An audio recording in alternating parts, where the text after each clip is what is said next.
చేయూత కొత్త పెన్షన్ల కోసము దరఖాస్తు చేసుకోవడానికి తెలంగాణ రాష్ట్ర ప్రభుత్వము అర్హతలను నిర్ణయించడం అనేది జరిగింది.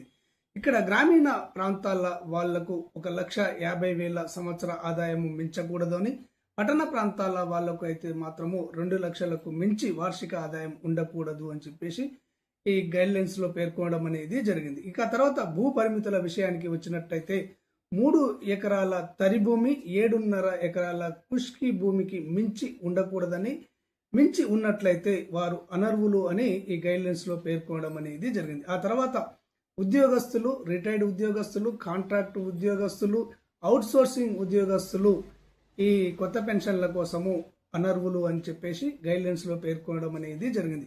ఆ తర్వాత 4 చక్రాల వాహనాలు మరియు భారీ వాహనాలు కలిగి ఉన్నవారు కూడా అనర్హులు అని ఈ గైడ్లైన్స్ లో పేర్కొనడం అనేది జరిగింది. రైస్ మిల్లులు ఉన్నవాళ్ళు, నూనె మిల్లులు ఉన్నవాళ్ళు, పెట్రోల్ బంకులు ఉన్నవాళ్ళు, బోరు రిగ్గులు ఉన్నటువంటి వారు కూడా ఈ కొత్త పెన్షన్లకు అనర్హులు అని పేర్కొనడం అనేది జరిగింది.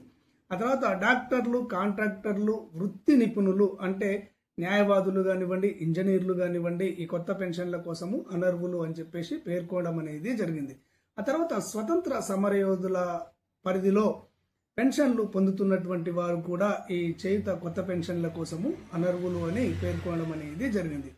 ఇక్కడ ఒకటి గుర్తు పెట్టుకోవాల్సింది ఏంటంటే, ఇక్కడ ఉద్యోగస్తులు, కాంట్రాక్ట్ ఉద్యోగస్తులు, అవుట్ సోర్సింగ్ ఉద్యోగస్తులు, రిటైర్డ్ ఉద్యోగస్తులు, తర్వాత డాక్టర్లు, ఇంజనీర్లు, వృత్తి నిపుణులు, నూనె మిల్లులు, రైస్ మిల్లులు, పెట్రోల్ బంకులు కలిగినటువంటి వారు మాత్రమే అనర్హులు కాదు, వారి కుటుంబ సభ్యులు ఎవరైనా కానీ, వారి తల్లిదండ్రులు కానీ, వారి కుటుంబంలో ఉన్నటువంటి ఎవరైనా కానీ ఈ చేయూత పెన్షన్లకు అనర్హులు అని చెప్పేసి స్పష్టంగా తెలియజేయడం అనేది జరిగింది.